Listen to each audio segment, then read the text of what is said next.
tardes. Buenas tardes. Buenas tardes. Bueno, vamos a comenzar a hacer un poco más práctico la clase. Para los que están aquí en presencial y los que están en línea. Vamos a ver el diseño de una red hidráulica con todo lo que hemos estado aprendiendo. Imaginándonos que nos llamaron para diseñar un sistema de bombeo y un depósito inferior, depósito superior, y donde no se conoce nada, solamente de dónde a dónde necesito manejar lo que es el fluido. Entonces, todo lo que nosotros aprendimos de velocidades recomendadas, de aplicación, de tipo de bomba, cálculo de pérdidas, cálculo de cabeza, selección de bombas por flujo y cabeza, selección de bombas por la curva característica, que más selección de bombas por la herramienta de software. Lo vamos a aprender ya con un ejemplo práctico de inicio a fin. Entonces, el procedimiento es el mismo, ya sea que es un sistema que queremos diseñar, donde no conozcamos nada, solamente el depósito de donde queremos mover un fluido, hacia dónde queremos enviar ese fluido, o si es un sistema ya existente y quieren evaluar la bomba. Por alguna razón la bomba no maneja el fluido o no logra llevar hasta el punto más lejano, entonces como proyecto de ingeniería lo buscan para decidir si la bomba está bien dimensionada o hay que cambiarla. Entonces el procedimiento que vamos a ver aplica para cualquiera de los casos. Entonces normalmente lo que nosotros tendríamos es un cliente que nos dice que necesito mover agua de este pozo hasta este tanque elevado, que necesita mover también agua hacia una torre y que necesita mover agua hacia una pila. Y lo único que les van a dar de datos posiblemente sea que a la torre se tienen que llevar 200 galones y que a la pila le tienen que llevar también 200 galones y que a la cisterna elevada le tienen que llevar, bueno, al tanque elevado, mejor dicho, le tienen que llevar 400 galones. Y con eso ustedes aplican sus, bueno, en este caso lo que hemos adquirido en la clase para diseñar el sistema. ¿Qué es lo primero que tendríamos que hacer? Bueno, ir al sitio y medir. Medir dónde estaría este tanque, a dónde podríamos poner la bomba, qué distancia hay de este tanque hasta la torre, qué distancia hay de la torre hasta la pila. Tendríamos que ir a medir qué alto tiene este tanque. ¿Qué más podemos medir? Bueno, la base del tanque hasta la cisterna. A partir de ahí tendríamos ya posiblemente una ruta. Tendríamos que partir, obviamente, de un depósito inferior, tomar agua desde el punto más inferior y lo más cercano posible a la bomba. Si pudiese ser directamente encima o en el costado. Eso para reducir pérdidas en la succión. Luego trazar la ruta estimada desde la bomba hasta el tanque. En este caso yo dibujo una ruta que es como viéndola de frente, no viéndola desde arriba.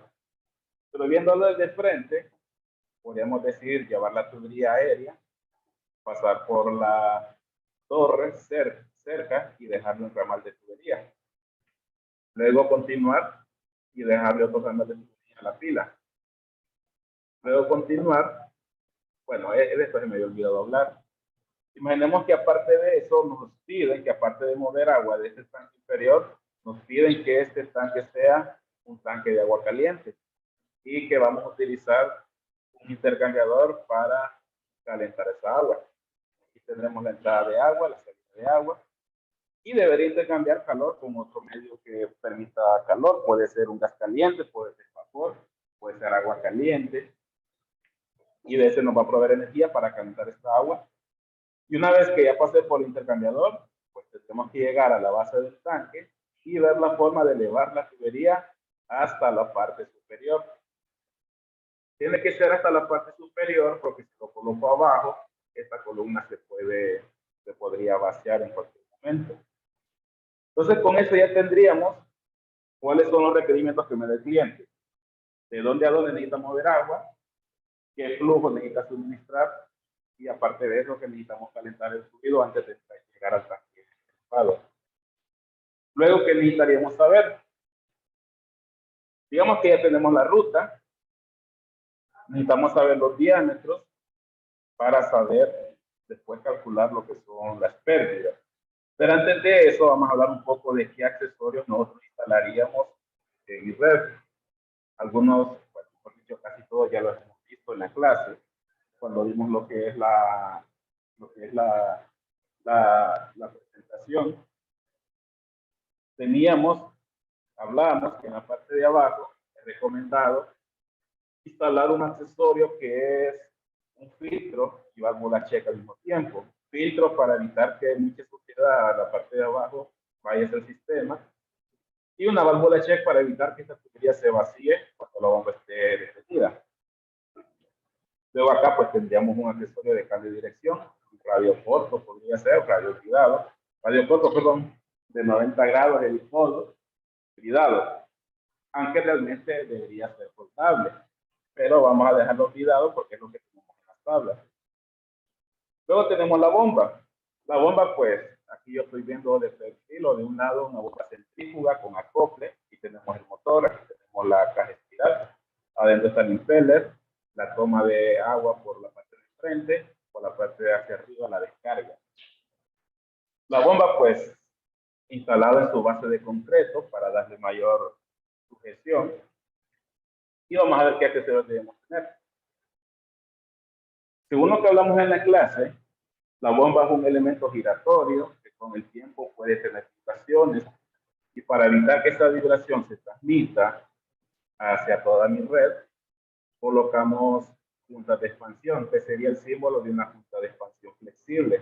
Creo que por aquí una junta flexible. Es un elemento que se conecta con la tubería, pero en la parte del centro tiene un material que es flexible y le permite vibrar sin transmitir esas vibraciones a los soportes y a las redes de tubería. Esto puede ser una malla, puede ser un neopreno, puede ser un hule, que aísla la vibración entre la bomba y la tubería. Deberíamos colocar antes de la bomba, recomendado, pero posiblemente muchas personas no lo ponen porque ya tienen uno abajo, que es un filtro antes de entrar a la bomba. Por cualquier otra suciedad que haya logrado pasar, tenemos este filtro para evitar que lleguen a lo que es la bomba. Deberíamos poder desmontar esta tubería, perdón, esta bomba, sin tener que vaciar toda la red de tubería. Entonces debemos colocar una válvula de cierre aquí y otra válvula de cierre acá. Si yo necesito desmontar cualquier accesorio, incluso para limpiar este filtro, si yo lo limpio, todo el agua se va a vaciar por acá. Entonces, antes de limpiar, cierro esta tubería, perdón, esta válvula, cierro esta otra válvula. Entonces, deberíamos tener válvulas de cierre antes y después. Por cuestión de clase, las vamos a considerar válvulas con puerta privada, porque son las tablas que nosotros tenemos. ¿Qué más debemos tener? Para evitar un multiretorno que me golpee la bomba, una válvula check. También ya la vimos en la clase, como puede ser continuamente. Luego, por cuestiones de monitoreo, es bueno saber qué presión tengo de descarga y qué presión tengo en la succión de la bomba. Entonces colocamos manómetro antes y después. Y aunque la bomba no produce calentamiento, pero en sistema hidráulico se acostumbra a colocar termómetros. Pero mínimo debemos tener lo que es manómetro, de expansión, válvulas de cierre, un filtro y una válvula check. Estos símbolos, si no los conocemos, porque depende del diseñador qué símbolo le asigna a esos accesorios, aquí hay un cuadro de simbología para que podamos ver qué es cada uno de ellos. Y para aquellos que necesitamos incluir la pérdida en los cálculos, pero no tenemos tabla, ya está ubicado aquí. Esta es la pérdida para cada uno de ellos. Que nosotros realmente lo que debemos hacer es así, abocarnos a los manuales o catálogos de los fabricantes. Ellos ya hicieron sus pruebas, ellos ya dijeron que para tal diámetro esta junta flexible produce una pérdida de 0.1. Entonces eso debería ser realmente. Aquí lo vamos a tener ubicado por la clase. Bien, luego tenemos cambio de dirección, colocamos otro codo, partimos hacia este ramal. Bueno, aquí me quedaron los datos del periodo pasado, vamos a ver qué tal nos da el periodo. Aquí tenemos la torre, debemos tener una derivación, una T. Nos conectamos a la torre y debemos tener una válvula. Deberíamos tener una válvula porque si hago mantenimiento en esta torre, cierro la válvula y ya no tengo agua. Y podríamos incluso colocar de los demás accesorios que ya vimos acá. Eso pues, deberíamos poder tener aquí también un aislador de vibración.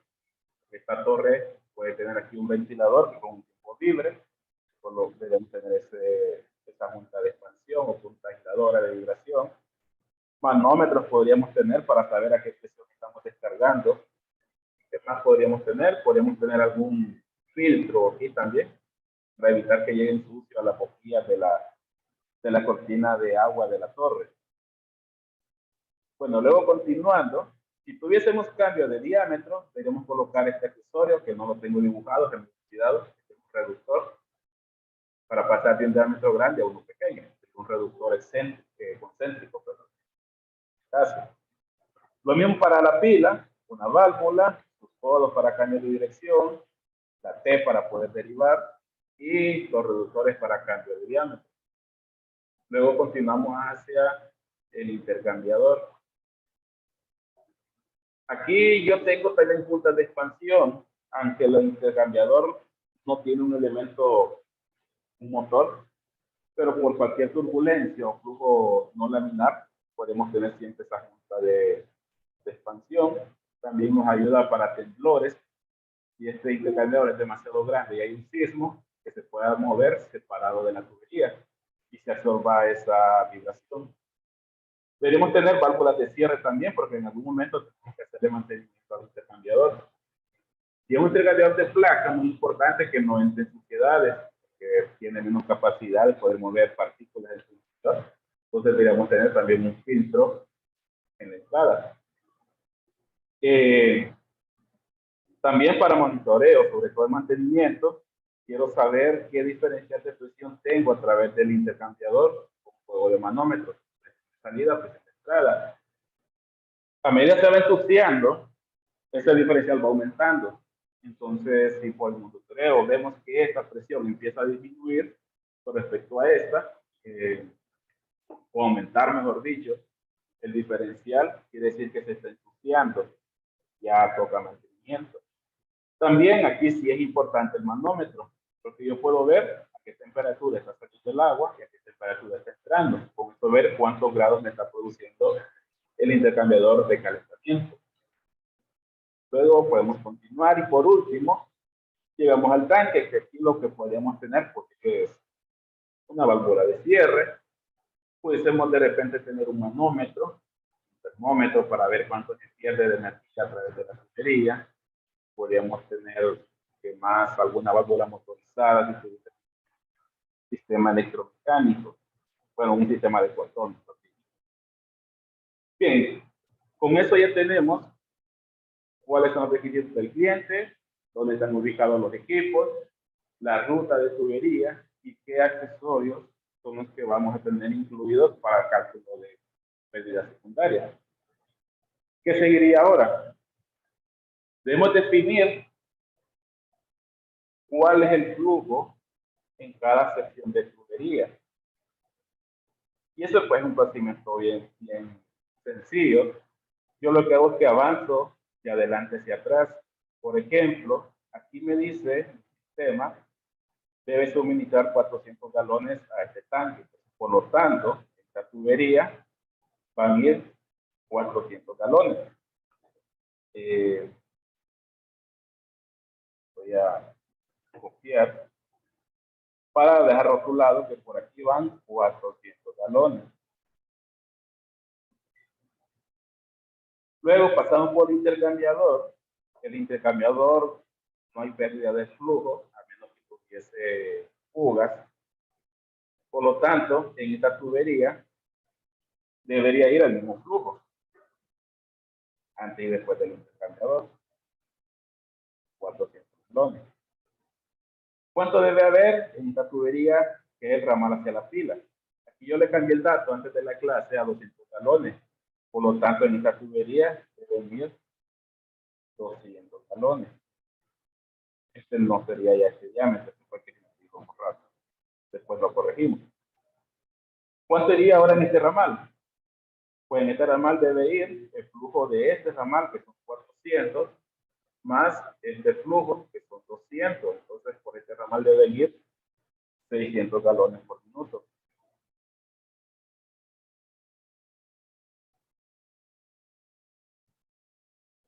Luego tenemos este ramal hacia la torre. La torre me pide 200 galones. Bueno, tenemos rotulado 200 galones. No ahorramos espacio. Pero por esta tubería, ¿cuánto iría? Ahora en esta tubería iría estos 600 más estos 200. Es decir, que ahora por esa tubería irían 800 galones. Irían 800 galones. Por último, antes de la bomba solo incrementa presión, no incrementa flujo, que es un ramal que le entre fluido al sistema. Esto no lo tenemos, tampoco tenemos fugas, entonces deberíamos tener lo que es el mismo flujo, 800 galones. Entonces hasta ahí ya estamos con los flujos. ¿Qué procederías? Podemos continuar ahora calculando los diámetros. ¿Y qué vamos a hacer? Bueno, vamos a recurrir nuevamente a nuestras tablas. A nuestras tablas donde nosotros vamos a utilizar una aplicación de servicio general. Por lo tanto, vamos a mantenernos lo más cercano a 10 pies por segundo en la velocidad para ir seleccionando los diámetros. Aquí sí podemos comenzar de adelante hacia atrás, de atrás hacia adelante, como mejor les parezca más fácil. Voy a comenzar de la bomba hacia adelante. Por ejemplo, aquí necesitamos 800 galones. Vamos a nuestra tabla, así como hicimos en el examen. Veamos una tabla que nos agarre 800 galones. Tenemos esta de aquí.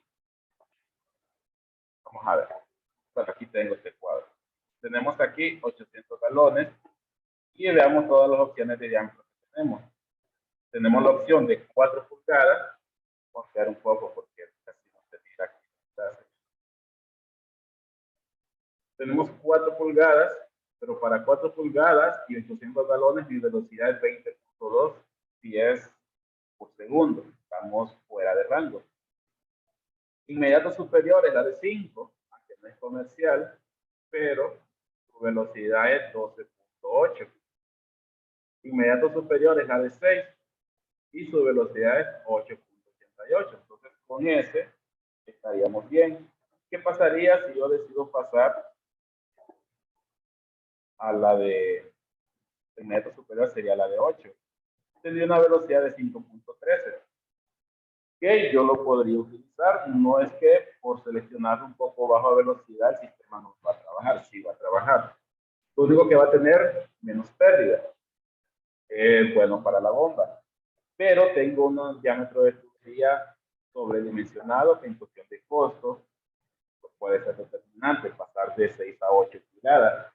Entonces nos quedamos con 6 pulgadas para ese tramo.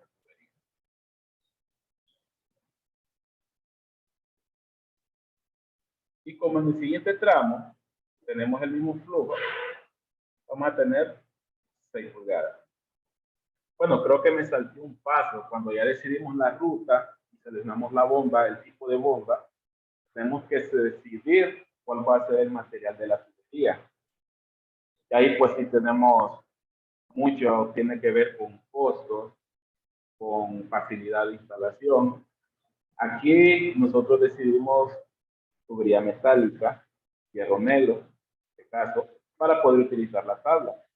Pero si es agua suavizada, agua tratada, lo mejor es que sea acero inoxidable para que el hierro negro no la vuelva a contaminar. Si fuese agua muy caliente, pudiese ser también acero inoxidable, pero con aislamiento térmico. Entonces así uno va calculando de qué material va a ser la tubería. También de repente, si fuese subterráneo, ya la tubería inoxidable no trabaja bien subterráneo, tenemos que pasar algún polietileno o algún PVC. Entonces así vamos jugando con el tipo de material. Luego de calcular el tipo de material, calculamos los tubos como lo hicimos. Bueno, aquí yo dejé movido este multilíder. Bien. Tubería que va hacia la torre, 200 galones, pero porque escogimos 200 galones el año pasado, perdón, 3 pulgadas, vamos a buscar 200 galones. 200 galones para tubería de 4 me queda un valor de 5.4 pies por segundo. Entonces, pasemos a uno menor a ver si nos pasamos. 3,5 no es una tubería comercial. 3 pulgadas y 200 galones tendría 8.68. 2,5, 13.4. Con ese ya nos pasamos, entonces nos quedamos con 3 pulgadas. Y así, pues así como está rotulado. Y el siguiente ramal, este yo lo cambié antes de la clase, pero también es 200 galones, por lo tanto va a tener el mismo diámetro.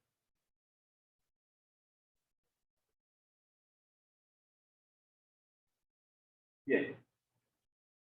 Siguiente ramal, ¿cuál sería? Este de acá, 600 galones. Veamos qué pasa con 600 galones. Vamos a irnos a la de 4. Voy a mover este para arriba. De 4 tiene 15.1, 5 tiene 9.72 y 6 tiene 6.66. La de 5 trabaja bien, incluso si la deciden usar por primera clase está bien, pero comercialmente la de 5 no es una tubería que se va a encontrar tan fácil. Entonces, recomendado es mejor pasar al inmediato superior. Y vamos a dejar tubería de 6.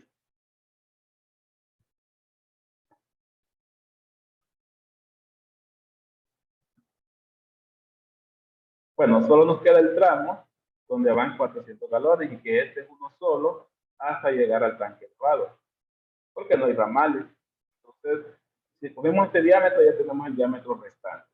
400 galones, vamos a hacer lo mismo.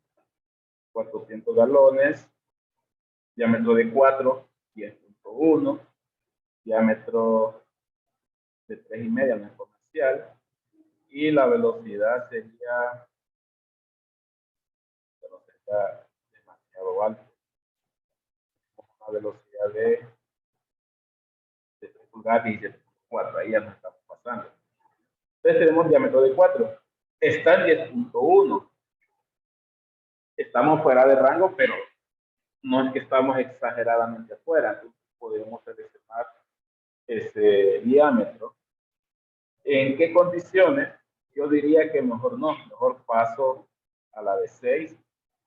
Serían los casos en que yo tengo demasiado accesorio, que tuviese demasiados cambios de dirección muy cerca, o tuviese un arreglo de válvulas muy seguido. En esos casos donde tengo demasiado accesorios o demasiado cambio de dirección, una recomendación es utilizar velocidades bajas, porque según vimos en la clase, golpe de ariete lo pueden provocar los cambios de dirección o choque con accesorios demasiado cerca. Entonces ahí es mejor utilizar una velocidad un poco más baja, un rango quizás de 3 a 5 pies por segundo. En sistemas hidráulicos esto es muy común porque en sistemas hidráulicos nosotros tenemos mucho arreglo de accesorios justo antes de los equipos. Y para evitar vibraciones, ruidos o golpes de ariete, nosotros necesitamos diámetros. Entonces quedamos con 4 pulgadas. Entonces con esto yo ya estaría seleccionando todos los diámetros.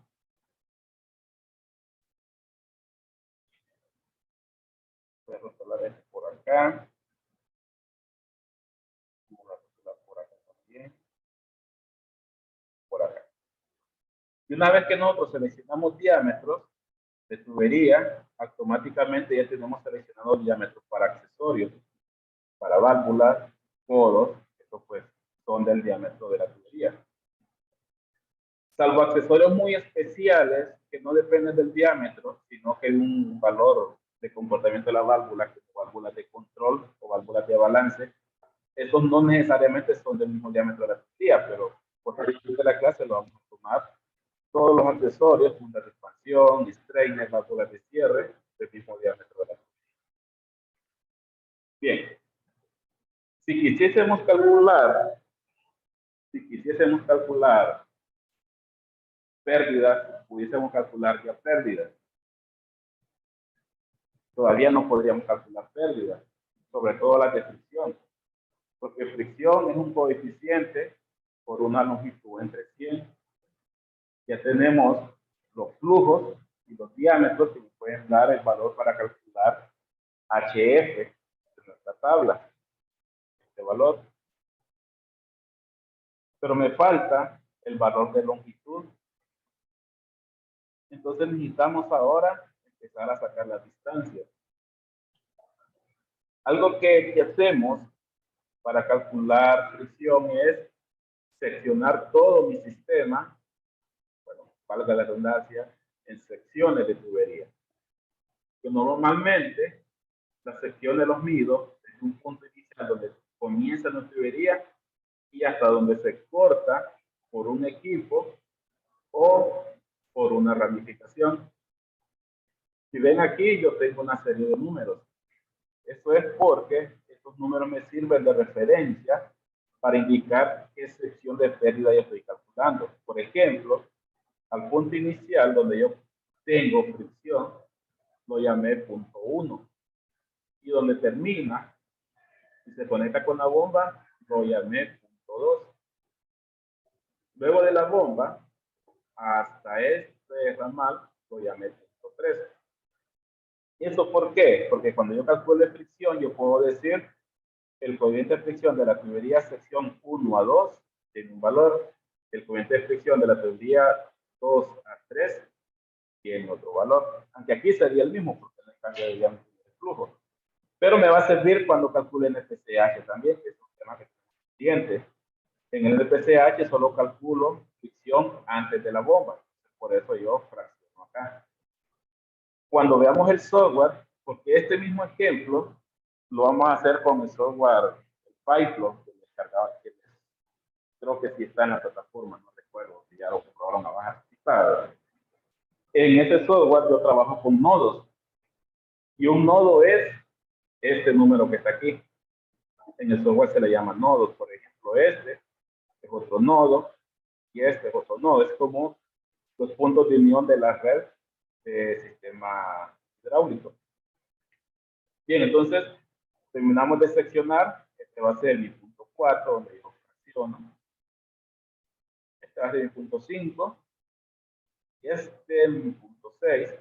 Y puedo llamar también donde yo entrego a la torre, punto 7, entrego a la fila, punto 8, a la sección 4 a 8. Bien, ya una vez seccionado, ¿qué es lo que vamos a hacer? Vamos a empezar a sacar distancias para ya tener todos los datos para poder calcular pérdida. Con distancia ya tendría distancia, velocidades, flujos, diámetros.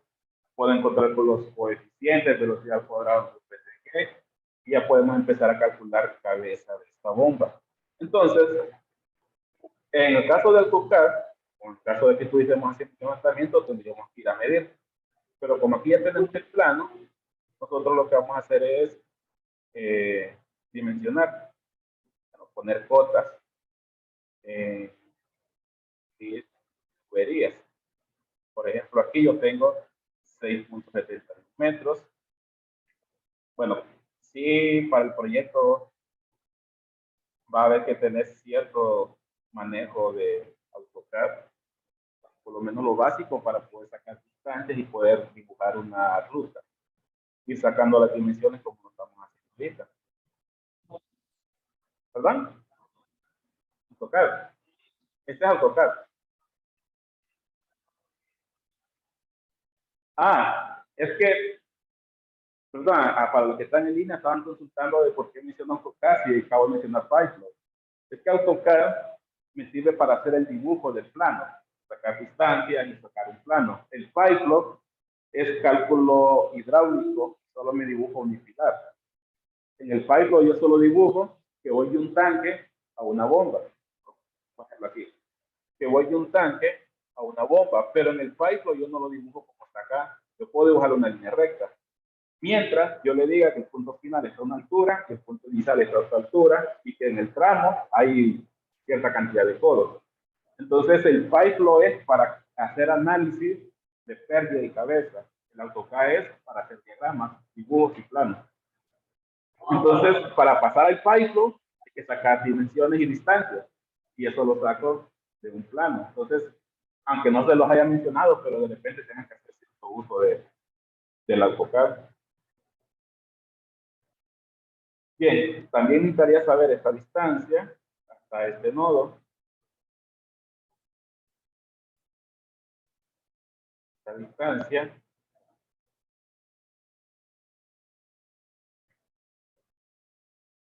Y voy a colocarlo.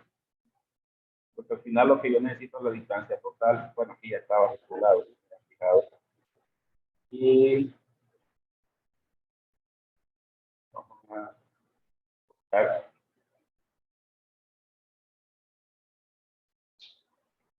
Me haría falta lo que es candidatura.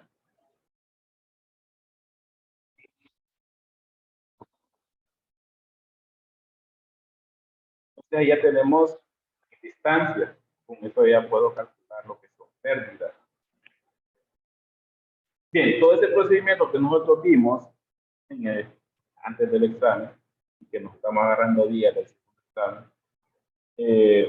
todo ese procedimiento que nosotros vimos, de primero, por ejemplo, para esta sección, calcular primero la fricción, con la ecuación de coeficiente de fricción por una longitud entre 100, y después calcular todas las pérdidas secundarias que hay en esta sección, pérdidas secundarias por este codo, por esta válvula, por esta junta, este filtro y esta otra válvula, pérdidas secundarias.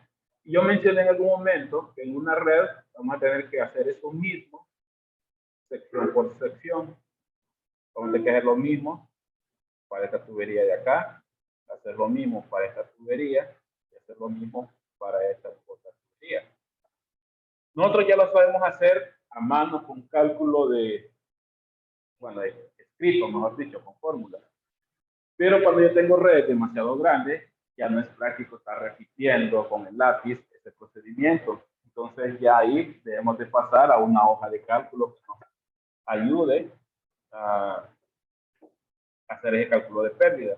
Entonces también en la plataforma, creo que está, no, creo que sí, está esta hoja de Excel. Es una hoja de Excel que yo hice para la clase. Aquí lo que vamos a hacer es ese procedimiento que nosotros aprendimos a hacer a mano, que hicimos en el examen, hacerlo mediante una hoja de Excel donde yo ingreso mis datos. Voy a hacer un poquito más grande. Yo ingreso, por ejemplo, mi sección de tubería. Por eso era importante de rotular en plano en qué sección estábamos. Rotulo el diámetro que yo tengo, rotulo la longitud, por eso pusimos las dimensiones. Bueno, pero lo necesito en pies y ahorita el plano lo tengo en metros. Necesito el flujo, la velocidad resultante, pero es una forma de comparar si el diámetro está bien. El coeficiente resultante de este flujo y este diámetro, velocidad cuadrada por BCG resultante para este flujo y este diámetro. Y aquí la ecuación de pérdida primaria, que al final es un coeficiente por una longitud entre 100. Y aquí yo tengo mi pérdida primaria. Entonces repito todo esto para todas mis secciones de toda mi red. Y luego también vamos a hacer lo mismo para mis pérdidas secundarias. Todas las pérdidas secundarias que yo tenga en la sección de 1 a 2. La válvula check, el codo, la válvula compuerta, el filtro, la punta de extracción.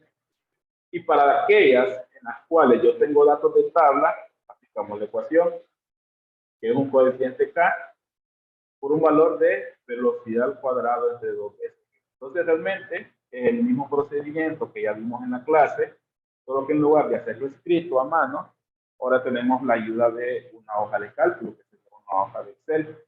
Y esto al final, sumo todas esas pérdidas, me va a dar mi pérdida total secundaria, antes pérdida total primaria, cualquier otra pérdida que yo tenga, puede ser pérdida por equipos, como en este caso, y por último, total de pérdidas, 26.12. Y eso es lo que vamos a utilizar para la ecuación de cabeza de una bomba. Diferencia de presiones, diferencia de altura, más pérdidas totales de nivel. Bien. Ya que ya casi estamos a un paso de poder calcular cabeza de esta bomba. Un tema o algo que quisiera mencionar es que en cuestión de pérdidas, siempre, bueno, como repaso de mecánica de fluidos, en una red hidráulica yo tengo rutas en paralelo. Y siempre para calcular cabeza yo voy a considerar la ruta en paralelo más lejana. Es decir, el punto más lejano donde yo tengo que llegar con agua. En cuanto a pérdidas, por ejemplo, yo tengo que sacar agua de este punto, tengo que llevar agua hasta este punto de acá.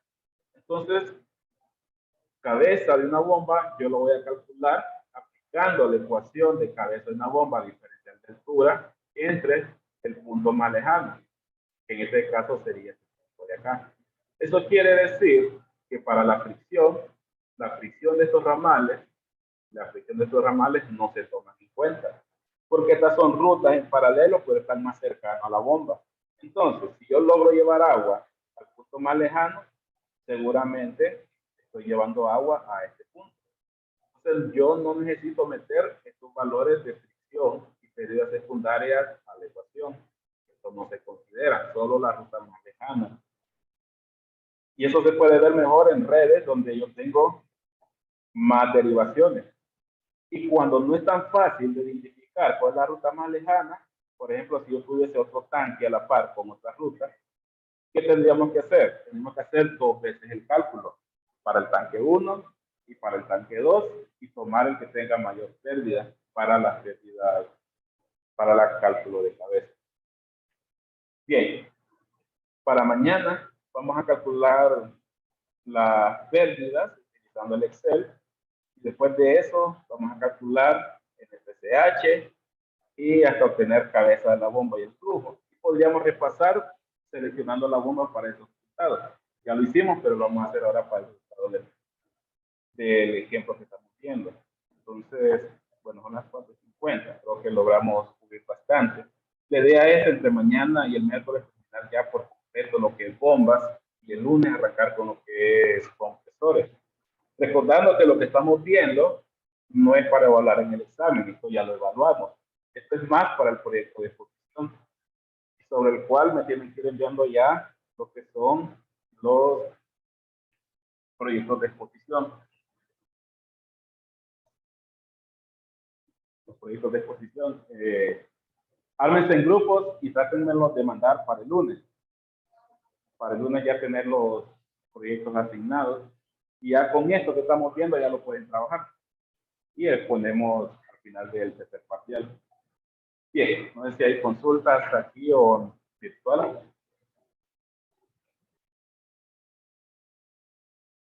Bien, si no hay consultas, nos vemos mañana martes.